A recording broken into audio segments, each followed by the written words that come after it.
ಯಾವತ್ತಾದರೂ ಯೋಚನೆ ಮಾಡಿದ್ದೀರಾ, ಒಂದು ಹರಿಯುವ ನದಿ ಅಥವಾ ಹೊಳೆ ಪಕ್ಕ ಕೂತಾಗ ನಮ್ಮ ಮೈಂಡ್ ತಕ್ಷಣ ಯಾಕೆ ಅಷ್ಟು ರಿಲ್ಯಾಕ್ಸ್ ಆಗುತ್ತೆ ಅಂತ? It's not just a pleasant feeling. ಇದರ ಹಿಂದೆ ಒಂದು ಬಯೋಲಾಜಿಕಲ್ ಫ್ಯಾಕ್ಟ್ ಇದೆ. ಆ್ಯಕ್ಚುಲಿ ಸೈಂಟಿಸ್ಟ್ ಇದಕ್ಕೆ ಬ್ಲೂ ಮೈಂಡ್ ಅಂತ ಕರೀತಾರೆ. ಅಂದರೆ ನೀರು ಅಥವಾ ವಾಟರ್ ಬಾಡೀಸ್ ಹತ್ತಿರ ಇದ್ದಾಗ ನಮ್ಮ ಬ್ರೈನ್ ಒಂದು ಪ್ರಶಾಂತವಾದ ಮೆಡಿಟೇಟಿವ್ ಸ್ಟೇಟ್ಗೆ ತಲುಪುತ್ತೆ. ಇವತ್ತಿನ ವಿಡಿಯೋದಲ್ಲಿ ಹರಿಯುವ ನೀರು ನಮ್ಮ ಮೈಂಡ್ಗೆ ಹೇಗೆ ಒಂದು ಬೆಸ್ಟ್ ಮೆಡಿಸಿನ್ ಥರ ಕೆಲಸ ಮಾಡುತ್ತೆ ಅನ್ನೋ ಹಾರ್ಡ್ ಸೈನ್ಸನ್ನು ತಿಳಿಯೋಣ. ಇದರ ಮೊದಲನೇ ರಹಸ್ಯ ಇರೋದು ನೀವು ಈಗ ಕೇಳ್ತಾ ಇರೋ ಈ ನೀರಿನ ಸದ್ದಿನಲ್ಲಿ. The sound of a stream ಅನ್ನೋದು ಕೇವಲ ಒಂದು ರ್ಯಾಂಡಮ್ ನಾಯ್ಸ್ ಅಲ್ಲ. It is a special acoustic pattern. ಇದನ್ನು ಪಿಂಕ್ ನಾಯ್ಸ್ ಅಂತ ಕರೀತಾರೆ. ರಿಸರ್ಚ್ ಪ್ರಕಾರ ಈ ಪಿಂಕ್ ನಾಯ್ಸ್ ನಮ್ಮ ಬ್ರೈನ್ನ ಸ್ಲೋ ವೇವ್ ಆ್ಯಕ್ಟಿವಿಟಿಯನ್ನು ಜಾಸ್ತಿ ಮಾಡುತ್ತೆ. ಇದರಿಂದ ನಮ್ಮ ಆತಂಕ ಅಥವಾ ಆಂಗ್ಸೈಟಿಗೆ ಕಾರಣವಾಗುವ ಫಾಸ್ಟ್ ಫೇಸ್ಡ್ ಬೀಟಾ ವೇವ್ಸ್ ಕಡಿಮೆಯಾಗಿ ಮೈಂಡನ್ನು ಪ್ರಶಾಂತವಾಗಿಡುವ ಅಲ್ಫಾ ವೇವ್ಸ್ ಹೆಚ್ಚಾಗ್ತವೆ. ಅಂದರೆ ಈ ಸ್ಟ್ರೀಮ್ ನಮ್ಮ ನರ್ವಸ್ ಸಿಸ್ಟಮ್ಗೆ ಒಂದು ಜೋಗುಳ ಹಾಡಿದ ಹಾಗೆ ಕೆಲಸ ಮಾಡುತ್ತೆ.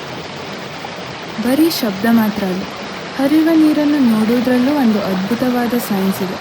ನಿಸರ್ಗದಲ್ಲಿ ನೀರಿನ ಅಲೆಗಳು, ಸುಳಿಗಳು ಅಥವಾ ಮರಗಳ ಎಲೆಗಳು ಒಂದೇ ತರಹದ ಪುನರಾವರ್ತಿತ ವಿನ್ಯಾಸಗಳನ್ನು ಹೊಂದಿರ್ತವೆ. ಇದನ್ನು ವಿಜ್ಞಾನದಲ್ಲಿ ಫ್ರ್ಯಾಕ್ಟಲ್ಸ್ ಅಂತ ಕರೀತಾರೆ. ಈ ನೈಸರ್ಗಿಕ ಫ್ರ್ಯಾಕ್ಟಲ್ಸ್ಗಳನ್ನು ನೋಡಿದಾಗ ಕೇವಲ ಒಂದೇ ನಿಮಿಷದಲ್ಲಿ ನಮ್ಮ ಸ್ಟ್ರೆಸ್ ಲೆವೆಲ್ ಬರೋಬ್ಬರಿ 60% ಕಡಿಮೆಯಾಗುತ್ತೆ. ಏಕೆಂದರೆ ಇವುಗಳನ್ನು ಪ್ರೊಸೆಸ್ ಮಾಡಲು ನಮ್ಮ ಬ್ರೈನ್ಗೆ ಯಾವುದೇ ಕಷ್ಟ ಆಗಲ್ಲ. ಅದು ಕಂಪ್ಲೀಟಾಗಿ ರಿಲ್ಯಾಕ್ಸ್ ಮೂಡ್ಗೆ ಶಿಫ್ಟ್ ಆಗುತ್ತೆ. ಇನ್ನು ಮೂರನೇ ಇಂಟ್ರೆಸ್ಟಿಂಗ್ ಫ್ಯಾಕ್ಟ್ ಅಂದರೆ, ನೀರು ಈ ರೀತಿ ಕಲ್ಲುಗಳಿಗೆ ಬಡಿದು ಹರಿಯುವಾಗ ಅಲ್ಲಿ ಅಪಾರ ಪ್ರಮಾಣದಲ್ಲಿ ನೆಗೆಟಿವ್ ಏರ್ ಅಯಾನ್ಸ್ ಜನರೇಟ್ ಆಗ್ತವೆ.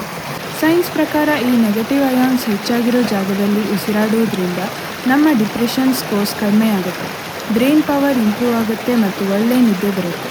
ನಾವಿರೋ ಕಾಂಕ್ರೀಟ್ ರೂಮ್ ಅಥವಾ ಆಫೀಸ್ನಲ್ಲಿ ಕೇವಲ 100 ನೆಗೆಟಿವ್ ಅಯಾನ್ಸ್ ಇದ್ದರೆ, ಇಂಥ ಒಂದು ಹರಿಯುವ ನೀರಿನ ಪಕ್ಕದಲ್ಲಿ ಸುಮಾರು 1,00,000ಕ್ಕೂ ಹೆಚ್ಚು ನೆಗೆಟಿವ್ ಅಯಾನ್ಸ್ ಇರ್ತವೆ.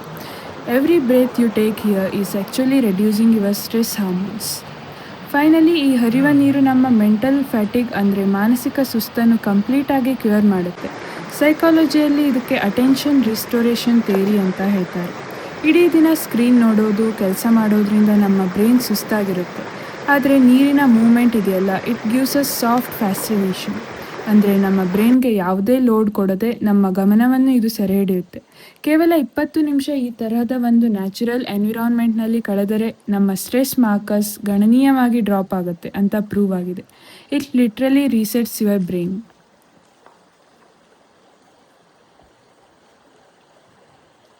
ಸೊ ನೆಕ್ಸ್ಟ್ ಟೈಮ್ ನಿಮಗೆ ಲೈಫ್ನಲ್ಲಿ ತುಂಬಾ ಸ್ಟ್ರೆಸ್ ಅಥವಾ ಓವರ್ವೆಲ್ಮಿಂಗ್ ಅನಿಸಿದಾಗ, don't just push yourself. ಹತ್ತಿರ ಇರೋ ಯಾವುದಾದ್ರೂ ಒಂದು ನೀರಿನ ತೊರೆ ಅಥವಾ ಪ್ರಕೃತಿಯ ಮಡಿಲಿಗೆ ಬಂದು ಕೂತ್ಕೊಳ್ಳಿ and let science do the work.